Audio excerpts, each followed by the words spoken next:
Welcome again to Morning Devotions, and thank you so much for our time together. It's a beautiful Monday morning. God is going to bless the work of your hands all this week. It's going to be a great week because God is with you.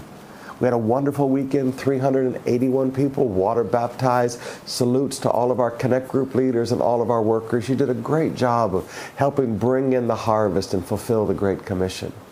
I want to talk to you today for just a few minutes about patterns of leadership.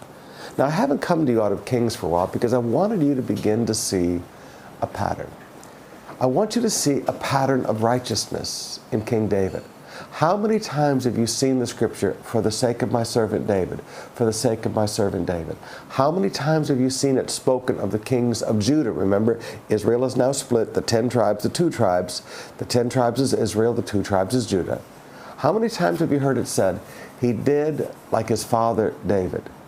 And how many times have you seen the statement, he followed the sins of Jeroboam?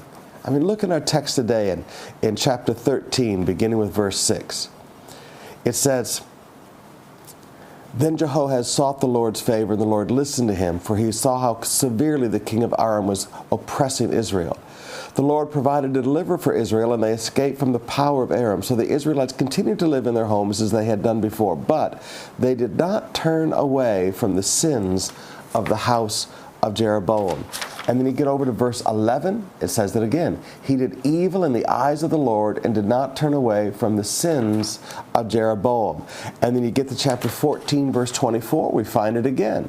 He did not turn away from any of the sins of Jeroboam, son of Nebat. Now, brothers and sisters, Jeroboam was this first king who split Israel, led this rebellion, set up the 10 tribes, set up a false worship system, and God prophesied judgment for him. Over in chapter 14, verses 10 to 12, we read the story on how he would be destroyed and every one of his descendants would be destroyed, and the dogs would eat their bones and the birds would eat their bones if they were in the field. Now, all of those prophecies came true, but I just want you to see a pattern. Leaders lay down patterns of life, and it is amazing, long after they die, people are still choosing what patterns of lifestyle to follow. Jeroboam, as a leader, laid down a pattern of sin and idolatry. David laid down a pattern of righteousness and worship. Well, you know, there was that Bathsheba thing. Yes, that was one aberration in a good life. Everybody screws up sometime. But the pattern of life that David laid down was a pattern of righteousness and a pattern of service and a pattern of worship. Jeroboam's pattern that he laid down was a pattern of bahalana. I mean, let's just sin and sin some more and commit adultery. Now, brothers and sisters, I want to challenge you today. Choose the leadership lifestyles that you want to follow, because each one of those lifestyles brings blessings or brings pain. I challenge you today.